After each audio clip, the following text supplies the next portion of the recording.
On today's episode of Locked On Lightning, we discuss, unfortunately, that last game in which the Lightning got absolutely embarrassed at home against the Toronto Maple Leafs. We talk about the mind over matter game in just a little bit, but first, let's play that music. You're Locked On Lightning, your daily podcast on the Tampa Bay Lightning. Part of the Locked On Podcast Network, your team every day.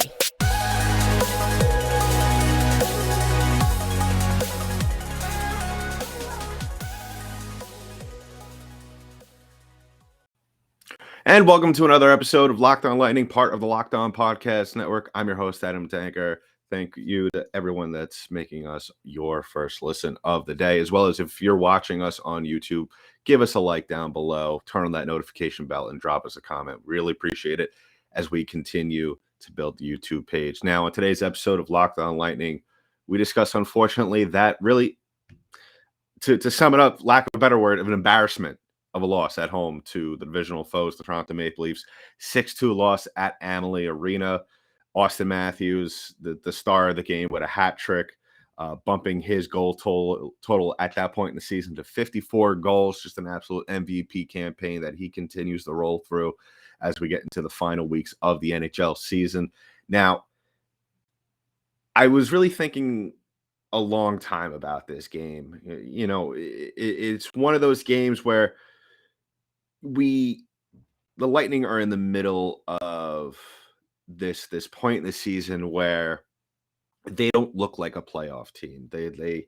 We have been discussing this. If you've been following us all season long, you've been listening to every episode and listening very closely to what I have had to say about this team, is that yes, they have been winning games, but at the same time, we've really haven't seen a lot of full 100% games in these wins. And what I mean is the Lightning doing everything right. We've probably seen maybe one or two games in which the Lightning have really gone out there and have played every facet of the game at the highest level possible. And the reason why I have tried to stress that all season long, because these holes or faults that we see in the Lightning's game throughout the course of the season, those are holes and things that other teams in the NHL definitely notice. If I'm looking at this Lightning team and realizing that they are turning over the puck in the neutral zone quite often, they're allowing opponents, which we saw quite a bit to understate it in this game. We're allowing opponents to basically do whatever they wish in front of Vasilevsky or Elliott, because we saw that in Elliott's last game as well, doing whatever they want in front of the net and setting themselves up for prime scoring chances, as well as not doing enough early on to get the game going for themselves, kind of being a reactionary team instead of being a team that goes out there and sets the tone. Those are things that every opponent in this league has kept note of, and we're finally seeing them exploit that at this point in the season. This is a game where I said last couple of weeks, looking at this schedule for April, that this was going to be a game in which it was really going to set the tone for a possible playoff matchup. Now, it is very possible right now that these two teams will see each other in the first round of the playoffs, which is why it's even more important that the Lightning needed to come out and not only win this game, but also win the remaining game that they will be playing later on this month. And really the case for this game, you know, I don't want to be overly critical, because there was definitely a lot of things that the Lightning did well. They had 34 shots on net at the same time. You can't really fault them. Jack Campbell, goaltender for the Toronto Maple Leafs, had a fantastic game out there. So, you know, you really can't really blame too much on the Lightning in terms of what they were trying to do offensively. I think if on any other night this would have been a close game, I think the Lightning would have been able to match the Maple Leafs 6 goals, because the Lightning are definitely talented enough to do that. Having said that, on the defensive side of things, I said going into this game, and you could look back at the previous episode, that this team has not been doing a good job on coverage, cycling over to defensive help. And we saw it too many times, especially in this game, in which the number one player in the league, number one scorer in the league, Auston Matthews. I mean, so many opportunities up in front. His second goal of the game right there, really leaving him in front of the net with Steven Stamkos. Really not the guy you want to leave down low with Auston Matthews. You want to have you want to have one of your defensemen down there really kind of bodying him out, because that just comes down to physicality. Not saying that Stamkos is soft, but Auston Matthews is a big guy. So, and you could tell in that replay to the second goal. Go back and watch. Auston Matthews absolutely towers over Steven Stamkos. And I really thought that the Lightning were going to do a better job of that, especially in this game, since so much of Auston Matthews' game involves being in the low-high slot. And we just didn't see it. And that's why Auston Matthews had a hattie. And that's why the Toronto Maple Leafs scored 3 goals in the second period. And really, at that point, we could pretty much say that the game was over by then. I know it was only a 4-2 game at that point going into the third, but you could just see how things were going for the Tampa Bay Lightning on the offensive side of things, as well as on the other end of the ice. Unless they could pull a miracle out, this game was pretty much over in Toronto. Just the energy was there for the Maple Leafs, as well as just having, and I'm not knocking the Lightning fans in Amalie, always a huge, loud crowd there. But something about this game, just Maple Leafs traveling well, Maple Leaf fans traveling well. This was a game you just felt like the cards weren't in the favor for the Lightning. And anyone that was surprised about the outcome of this game, I think you need to go back and look at the stats and look at the last month and a half and see what this team has been doing. And really, like I stated at the top of the show, this has just been a culmination of everything that we've been seeing over the last couple of weeks. So really, long story short, the Lightning need to get it together, or if they continue to play like this, especially going into the playoffs, it's going to be a very, very short postseason for the defending champs. And I don't think any of us want to see it. I don't think John Cooper wants to see it. And you could tell, even with this team, granted, they're physically tired. We get it. The last 2 years have been absolutely taxing on this team, not only physically and mentally. But at the same time, we can't get into this mindset. As I spoke in the last episode, the mentality all year is just to get in. Well, I don't think that mindset really can cut it anymore. I think the mindset now is to try and win the division. Obviously, I don't think that they could catch up with the Panthers, but even just getting yourself into the mindset, I think that is something that at least this team could try and do. Not at the end of April when you're about to start the playoffs. That last week when you play the Panthers and Columbus and the Islanders. No, that is not the week to do it. The week to do it is now. Tomorrow night, you start anew. Tonight, you got a game against the Washington Capitals. What a better way to get back on the right foot, and that is picking up a big win against this team. But yeah, as I started to say just a second ago, really, we get it late in the season, last 2 seasons as well. You're physically tired. A lot of the players on this team play a lot of minutes, especially the defensive core. Andre Vasilevsky looks very sluggish in that as well. But we cannot allow physical fatigue to pave the way for mental mistakes. So we'll talk about that as well as tonight's game against the Washington Capitals in just a little bit. First, I want to talk about one of today's sponsors, and that is betonline.net. Now, betonline.net is your number one source for all your sports betting needs and sports info this year. Find all the latest sports developments, including this week's Masters Championship odds podcast and reviews for all the different leagues this season. Like I said, the Masters are this week. I put my money on Tiger. He's definitely going to win it all. So definitely jump on that before the odds go down.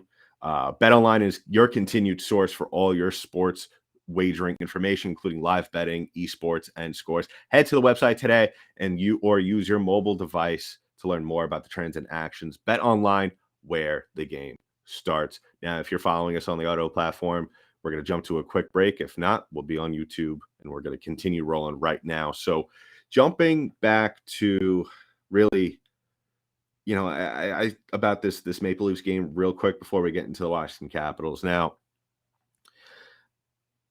there was a lot of positives. The Lightning did create chances for themselves. You can't just look at the stats and say that at least the effort wasn't there in the first period. The Lightning came out swinging. They challenged Campbell early on, and I think that was really what ultimately led to this game being what it was, just because Campbell, sometimes you could run the risks depending of a goaltender who you're facing on any given night. Every team does it with Vasilevsky here and there. Usually the book on Vasilevsky is, pick your spots, don't pepper him with shots, or he's just going to get hot, and then he's going to be a brick wall for the rest of the night. Whereas with Campbell, and just this goaltending situation with the Maple Leafs in general, I feel like they're just one bad goal away from the mindset just going down the tube and you being able to do whatever you want. Where in this game the other night, the script was flipped, and we saw that Campbell got into a role real quick in this game. And I mean, listen, sometimes it's your night, and the other night it was Jack Campbell's night. The other positive is that Nikita Kucherov continues to stay hot. He has 2 goals and just a bajillion assists in his last 5 games. He continues to stay hot. So, despite all the things, all the cons that we have seen from this team over the last month or so, it's looking at guys like Kucherov. It's looking at Stamkos, who has played fantastic this entire year, as well as Victor Hedman, who has played pretty well this year as well, and Anthony Cirelli, and you're starting to see Nick Paul and Brandon Hagel starting to get really into the groove of things with their new clubs. Like I said, we weren't it. The expectations after this trade deadline to see guys like that come in and just be effective as soon as possible. That's not something, we can't. We could only replicate the third line with Coleman and Gord and Goodrow so well. Listen, those are totally different players. Yes, do they have sort of along the lines the same skill set as those guys? Yes, absolutely. Can they have that potential eventually? Sure, if the chemistry is there. But we can't expect, especially after what we saw the last couple of years, for Nick Paul, Ross Colton, and Brandon Hagel to come in weeks after 2 guys got brought in and have that chemistry just completely, be there. That's just not how it works. It'll come eventually. And really, that's why I tweeted out the other night. John Cooper had Steven Stamkos on the third line, which I really don't agree with. I think especially with the struggles that this team has had and the season that Steven Stamkos has had, I don't think there's a reason as to why that move needs to be made. Now, if Steven Stamkos is not having a good year and you need to change things around, that's different. But since he's on the first line, that really there's a time and place to play around with things. If this was maybe mid-February or maybe late January, okay, I don't have a problem with that. But we're pretty much almost into mid-April. We're about 2-3 weeks away from the first round of the playoffs. I get it. This team is struggling, but I'm sorry. There's very few times where I disagree with John Cooper. He's a great coach. We all know this. But this is really one of the few times where I really disagree with some of his moves, and really, hopefully, he moves the lines back to where they were. And we'll talk about that on the next episode released later, talking more about the Washington Capitals game. So keep an eye out for that as well. So speaking of the Washington Capitals, now this is a team that there's very few teams in this league, and funny enough, the Capitals are one of them, where I look at the schedule, I see them coming up, and they don't really jump off the page to me. Yes, they're 6-4-0 in their last 10. Wonderful. It looks like they're getting ready for the playoffs as well. They're coming off 2 huge losses to very good teams, Minnesota and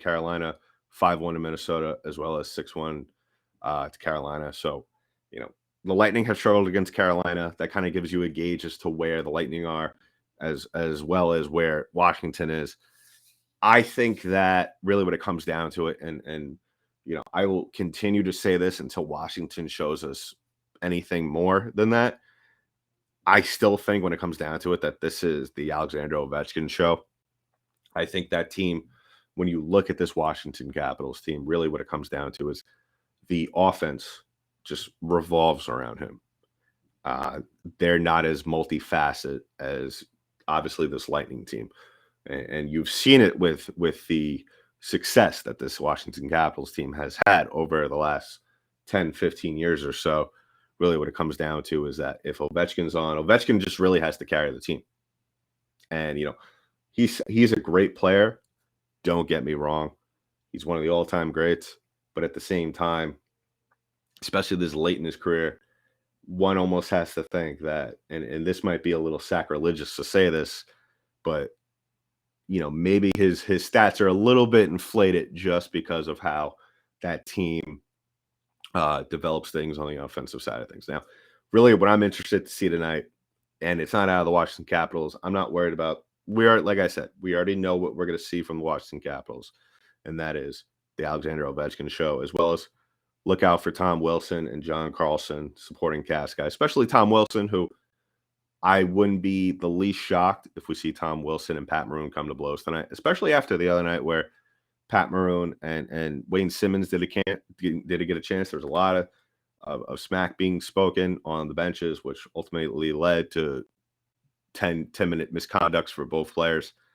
I think that there's a lot of frustration boiling with this Lightning team. Of course, these guys, they don't enjoy losing. Nobody does, especially after the success that they've had over the last couple of years. So I think especially Pat Maroon definitely wants to kind of send a message, not only to his team, but to opposing teams, because listen, teams are seeing how the Lightning are playing recently, the struggles that they have had, and they're going to come in there and they're going to try and take advantage, and they're going to try and get under the Lightning's skin. And that's why someone like Pat Maroon kind of needs to set the tone, not only for his team, but future opponents and current opponents as well. So, but the one thing I'm curious to see, not only that, more physical play from the Tampa Bay Lightning, but curious to see what is going forward, not only in this game, but going forward and for the rest of April.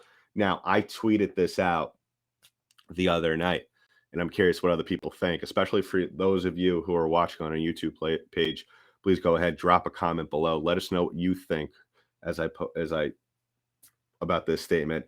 I really think that, as I stated before, Vasilevsky seems a little sluggish in net, which is fine. It's April. We get it. Had a long season. John Cooper really likes to put him out there as much as possible, and why not? He's the best goaltender on the planet. But I think you kind of need to start to manage him a little bit. I think with 13 games left in the season, I think you kind of need to pull the reins back just a little bit, not too much. I'm not to run the risk of him getting cold or anything. But at the same time, you got to manage him. You got to think about the long term here. And I think at the same time, give Brian Elliott some chances out there, a little bit more chances. I expect him to have pretty much split duties going forward. I would expect Brian Elliott to have 6 more starts before the season is over. I think that's fair without running the risk of Andre Vasilevsky getting cold. I think that as to what kind of frequency we're going to be seeing, if Vasilevsky is going to get one night off and we're just going to alternate every other night, or we're going to have Vasilevsky start 2 and then Elliott start 2 or whatever, I'm perfectly fine with that. I just think that we kind of need to start to pull back the reins, as well as kind of just game manage him, give him a night off here and there, because save his legs for the playoffs, because really that's what's important at this point. I said on the last show, and I was talking with a listener on Twitter as well, that I really think that, there's 3 possibilities here, really, unless we see things dramatically change in the Metropolitan Division. It's going to be Carolina, it's going to be Boston, or it's going to be Toronto. And out of those 3 opponents, if I had to pick my poison, I would probably say Toronto. I think that Toronto still, regardless of what we saw the other night, is probably the best matchup for the Tampa Bay Lightning in the first round of the playoffs, at least, while the Lightning are still trying to figure out what this is that they're going through. We all know what they're going through, but I don't know. We got to see them make the adjustments. Now, Boston, we all know, regardless of how you feel about where they are in terms of if they're still a contender or they're maybe sort of on the decline, leaning towards a rebuild, I still think they're still going to be physical, and I still think that's something that the Lightning are going to have an issue with, especially with, just the way they've played.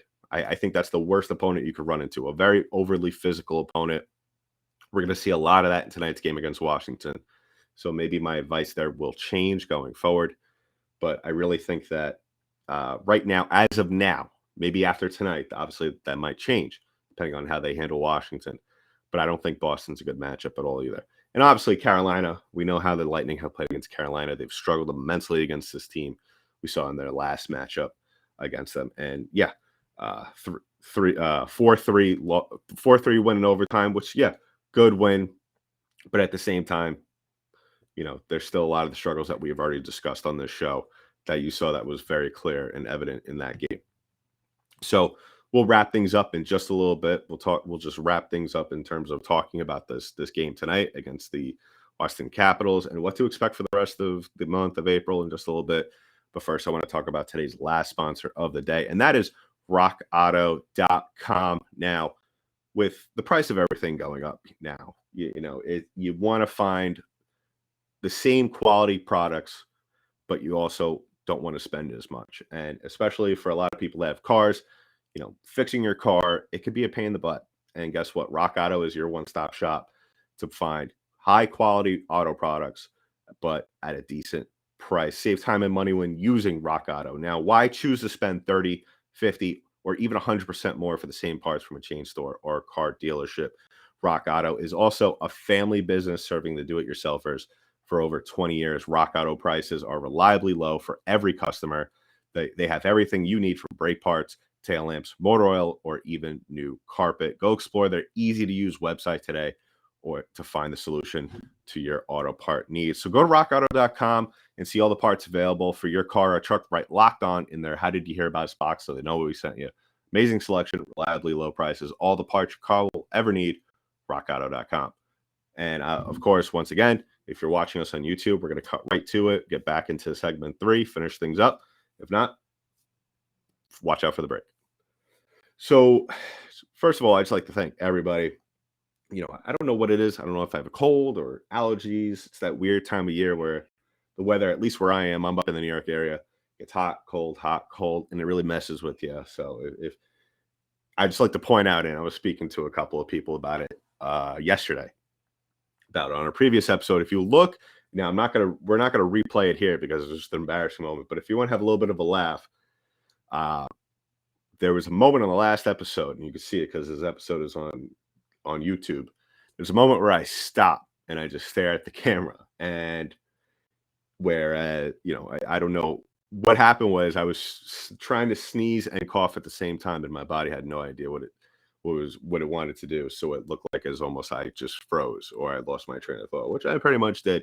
And once again, that is some of the stuff that you'll be able to see with us posting more every day to YouTube now. We'll be on YouTube full time, as well as on the audio platforms, Spotify, iTunes, Google Play, wherever they serve podcasts. We are there. And the best part, it's 100% free. And don't forget to like and subscribe to those podcasts. Give us a 5-star rating on on iTunes and Spotify, and give us a rating as well. Just, let us know how we're doing, as well as drop a comment. If you're following us on our YouTube page, go ahead, drop a like, give us a thumbs up, hit the notification bell. So as soon as a new episode drops, and so you can see my gorgeous face every single day. And so, yeah. And also go ahead and follow us on our social media pages, LO_Lightning on Twitter, as well as LockedOn_Lightning on Instagram. Give us a follow. Give me a follow, on Twitter. Danky DENKYD8NK. Love to hear from all of you. You tweet to the show. Give us a question you want me to answer on the show, or just a topic you want us to talk about. Always glad to answer the questions and comments of people that listen to the show, and because I'm a man of the people. So talking about tonight's game a little bit more, like I said, this is a game all things considered, after the debacle in which the Lightning did everything wrong except I mean, they did a lot of things right, but in a game like this, when you see you see the stats, it wasn't really good in terms of the goals scored.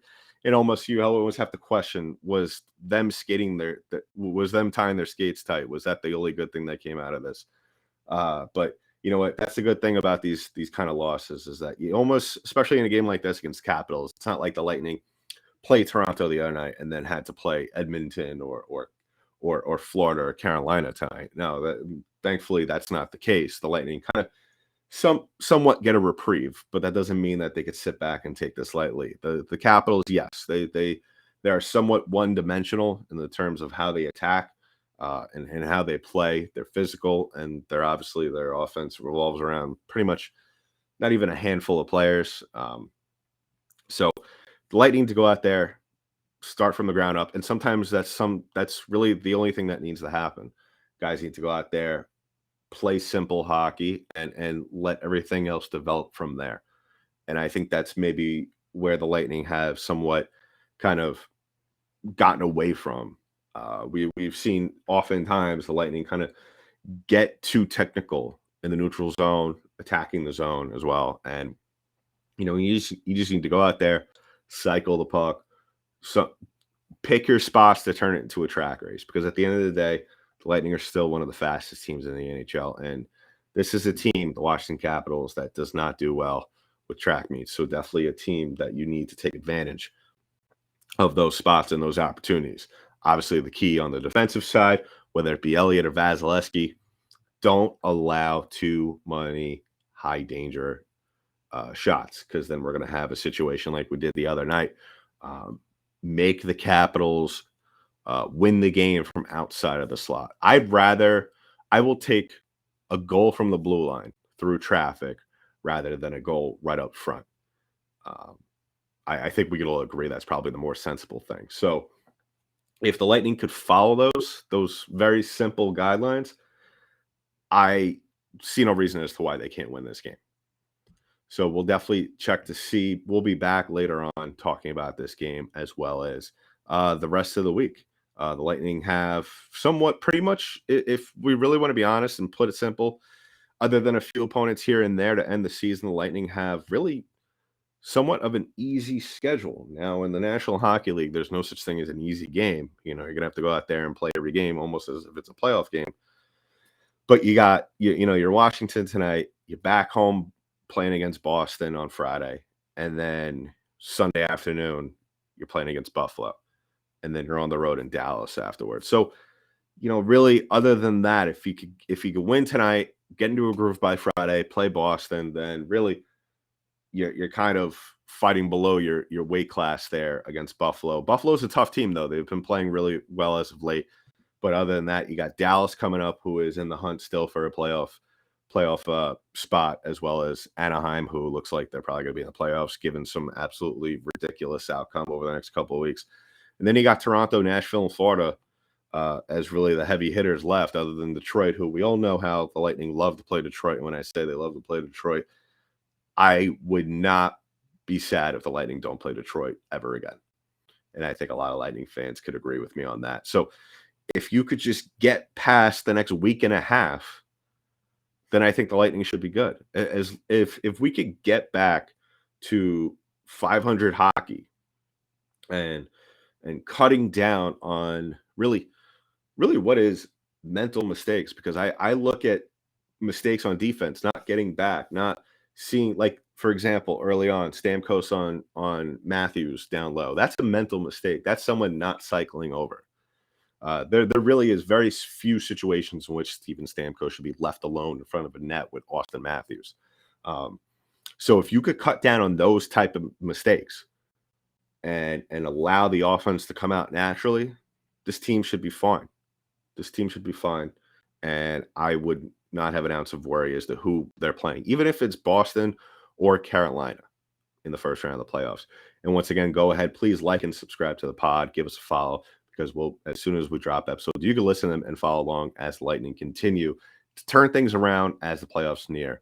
and as the season ends. So that's been it for today's episode of Locked On Lightning, part of the Locked On Podcast Network. I'm your host, Adam Denker. I'll talk to you in the next one.